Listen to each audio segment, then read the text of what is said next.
नमस्कार दोस्तों, आप सभी का स्वागत है हमारे YouTube channel stock market investor CV में।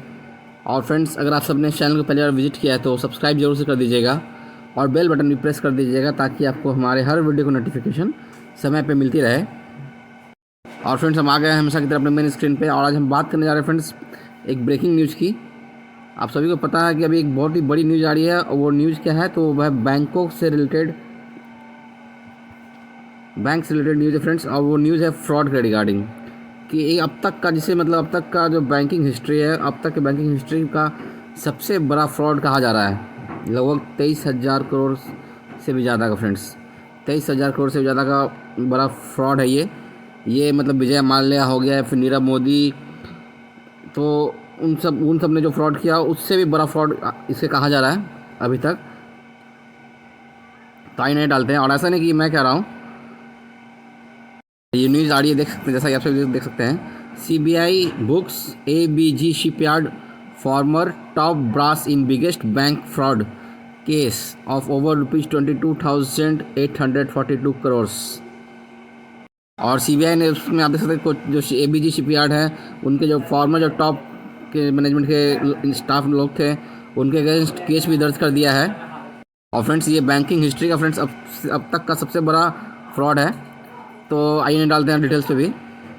तो जैसा कि आप देख सकते हैं, in its biggest bank fraud case the CBI has booked ABG shipyard limited and its then chairman and managing director Rishi Kamlesh Agarwal along with others are allegedly cheating a consortium of banks led by State Bank of India over ₹22,842 crores, official set Saturday. तो जैसा कि देखते हैं, CBI ने एक case दर्ज किया है चेयरमैन एबीजी शिपयार्ड कंपनी के चेयरमैन और मैनेजिंग डायरेक्टर ऋषि कमलेश और अदर्स के खिलाफ कि भाई उन्होंने एक कंसोर्टियम, तो कंसोर्टियम क्या होता है फ्रेंड्स, जब बहुत सारे बैंक्स या एनबीएफसीज मिल के किसी एक कंपनी को फाइनेंस करते हैं तो उसे कंसोर्टियम कहा जाता है। तो नॉर्मली फ्रेंड्स, तो वही देख सकते हैं, जो उसका जो अमाउंट निकल के सामने आ रहा है वो है 22,842 करोड़ का। तो फ्रेंड्स, बैंकों में फ्रॉड होता कैसे है?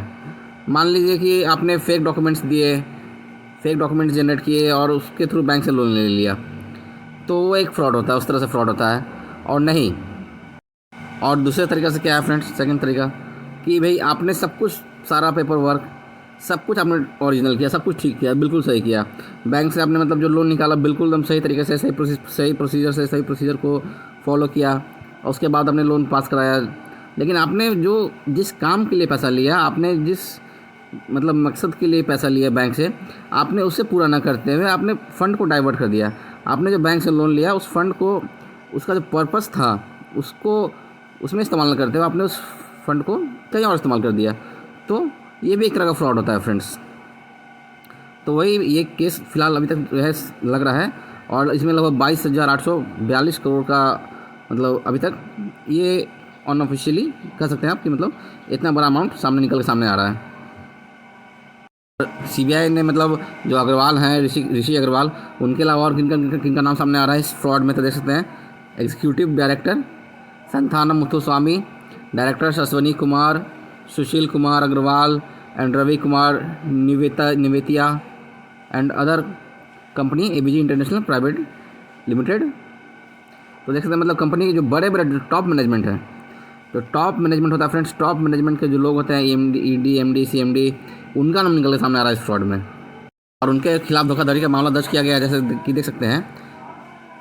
Alleged offence of criminal conspiracy, cheating, criminal breach of trust, abuse of official position under the IPC and the prevention of corruption act. जैसे सीबीआई ने जो केस दर्ज किया है वो 420 के में किया है। पावर अपने पोजीशन का गलत उपयोग करने के लिए उन्होंने केस दर्ज किया है और साथ ही साथ क्रिमिनल कॉन्स्पिरेसी के तहत भी उन्होंने केस दर्ज किया है वो जो भी टॉप मैनेजमेंट के लोग हैं उनके अगेंस्ट।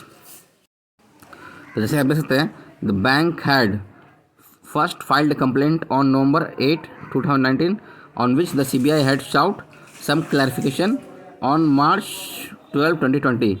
तो मतलब सबसे पहले बैंक ने सीबीआई में कंप्लेंट दर्ज किया था 8 नवंबर 2019 के दिन फ्रेंड्स। जिसके अगेंस्ट सीबीआई ने मतलब बैंकों से 12 मार्च 2020 के दिन और ज़्यादा क्लैरिफिकेशन मांगा। जैसे बैंकों ने जो कंप्लेंट किया तो और ज़्यादा डिटेल्स मांगा गया सीबीआई के द्वारा।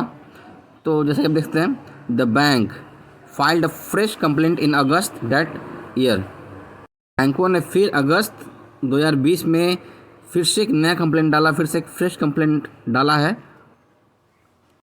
और देख सकते हैं कि after scrutinising for over 1.5 year the CBI acted to the complaint filing an FIR on February 7, 2020।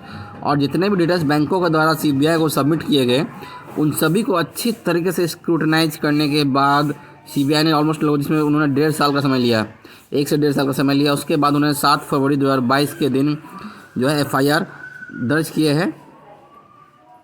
और जैसा कि आप सभी देख सकते हैं, the company was sanctioned credit facilities from 28 banks. मतलब 1-2 बैंकों का नाम नहीं आ रहा है फ्रेंड्स सामने यहाँ पे। टोटल 28 बैंक्स से उन्होंने लोन लिया है। कंजोर्टियम का हमने ऑलरेडी आपको डिस्कस कर दिया था फ्रेंड्स कि कंजोर्टियम फाइनेंस है ये। तो कंजोर्टियम फाइनेंस में क्या होता है कि जब बहुत सारे बैंक्स मिल के किसी कंपनी को लोन देते हैं तो उसे कंजोर्टियम फाइनेंस कहते हैं। तो उसमें जो एंकर बैंक है उसके बारे में हम और डिटेल्स देखेंगे। तो फ्रेंड्स 1-2 बैंकों का नहीं, इसमें 28 बैंक्स का नाम सामने आ रहा है। And financial institutions with SBI having exposure of 2400 crore देख सकते हैं, जिसमें कि अकेले SBI का 2468 करोड़ का मतलब हिस्सा है। 2468 करोड़ के आसपास जो है SBI ने फाइनेंस किया है। The forensic audit has shown that between 12 से 17 देख सकते हैं। यहाँ तक कि इनका जो है फॉरेंसिक ऑडिट भी हुआ है 2012 से 17 के बीच में, और जिसमें accused collaborate together and committed illegal activities. तो इलीगल एक्टिविटीज़ किस तरह की फ्रेंड्स, तो जैसा कि देख सकते हैं, डाइवर्जन ऑफ फंड्स। जैसा कि हमने पहले भी कहा कि मतलब आपने फ़ंड लिया, मान लीजिए कार खरीदने के लिए, लेकिन आपने कार न खरीदते कुछ और कर लिया, कुछ उसको खर्च कर दिया, पार्टी मुरा दी, किसी चीज़ मतलब फंड्स को आपने जिस चीज़ के लिए लिया लोन उस चीज़ में ना लगा के आपने कुछ और चीज़ में किया, तो डाइवर्जन ऑफ फंड्स हो जाता है फ्रेंड्स। फिर miss appropriation and criminal breach of the trust. तो ये सारे मामले आपको देखने को मिल रहे हैं। और it is the biggest bank fraud registered by the Central Bureau of Investigation. Funds were used for purposes other than for which they were released by the banks it said. और जब हम आते हैं मतलब एक देखिए फ्रेंड्स, आप लोग SBI का जो दावा है लोग वो है आपका 2900 करोड़ का।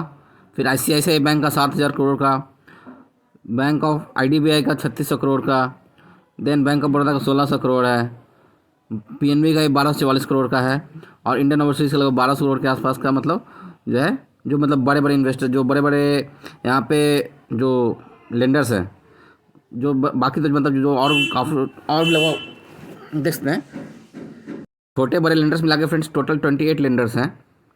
जैसे कि आप सभी को मतलब पता ही है 28 लेंडर्स है, लेकिन कुछ बड़े लेंडर्स का नाम जो निकल के सामने आ रहा है उसमें आपका SBI, ICICI, IDBI, bank of Baroda, Punjab national bank, Indian overseas bank भी आपको इनका नाम निकल के सामने आ रहा है फ्रेंड्स।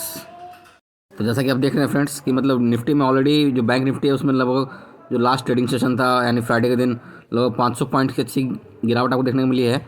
और हो सकता है कि मंडे को आपको फिर से एक अच्छी खासी गिरावट सामने देखने को मिल सकती है, क्योंकि अगर बैंकों ने मतलब जो हुआ है तो बैंकों को तो पहले से पता होगा, और बैंकों ने उसके लिए प्रोविजनिंग अगर स्टार्ट कर दी होगी तो फिर बैंकिंग इंडस्ट्री पर ज़्यादा कुछ असर पड़ने वाला नहीं है।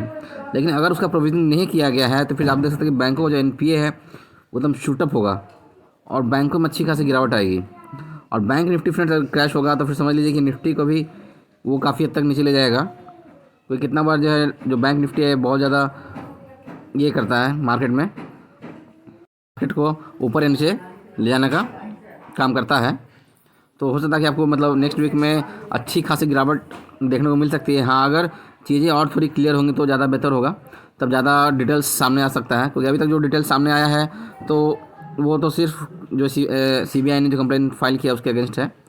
तो उसके बाद का डाटा देखना जो बहुत ज़्यादा इंपॉर्टेंट रहता है कि मतलब बैंकों ने उसके ऊपर मतलब पहले से एक्शन ले लिया है या फिर वो और एक्शन लेने वाले हैं। तो ये सब देखना काफ़ी ज़्यादा महत्वपूर्ण रहेगा फ्रेंड्स। तो अगर आपको वीडियो अच्छा लगा तो वीडियो को लाइक कर दीजिएगा फ्रेंड्स, और चैनल को सब्सक्राइब कर दीजिएगा। धन्यवाद।